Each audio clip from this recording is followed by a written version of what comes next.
Alright guys, so what do you call it? I shouldn't be fucking with this shit. Should be packing, but anyhow, I'm gonna be gone for one weekend, so I'm like, man, I'm missing out a weekend on the car. But regardless of what, this diff, it was closed. It didn't have no oil in it, but this peephole was open, and it was just open. And what happened was, just for it being there, possibly, I don't know, maybe 7 years or so, it had developed moisture inside.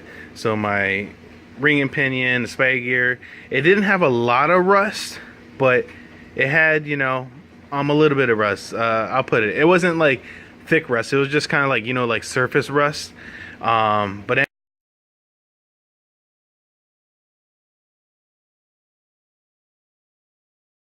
anyhow, when I did that, these were seized, this was seized, and so as you see, I have this B12 chem tool. I had that, some good old 2-cycle oil, and some old oil, which is basically Rotella, that I probably had in there. I don't know, it's one of those two.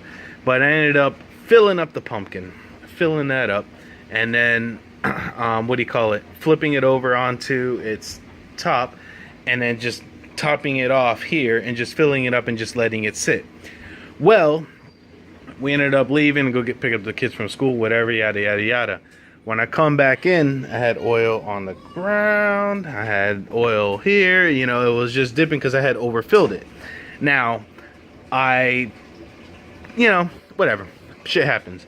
The only thing that sucks is now that them AC units it kind of picked up the smell and then went in the house. But luckily, since we're gonna go on a trip and stuff, my wife was happy, so I ain't really get cussed out. But regardless of what, I'm like, shit. So anyhow, I was able to break these loose. It's still a little bit of tight. Yeah, it's still a little bit tight. I was using a pry bar to spin it, and then the front end ended up coming loose, and then just confirming that it is a what do you call it, what do you call that shit, a viscous limited slip. But I wanted to show you guys when you're talking about gear ratios. Now, the way it should be is that for every 3.36 revolutions over here, or actually it's really over here, but it's kind of like, for every revolution that you get on here, this turns 3.3, but it's kind of backwards, so I may be explaining it wrong or whichever. But basically, I'm gonna spin this it's around that 3.6 turns, and then this point, this is basically, when I spin this 3 things, this is gonna make 1 revolution. So when you see, let me see if we do this, when you go here and we spin, there goes one rev, then here we go, 2 revs, then here 3 revs, and then if I spin it to where I get up to the top, it's kind of like a little bit, let's say if this was a half point, then this could be like a 0.6. so at 3.6 revs on this side makes 1 revolution over here.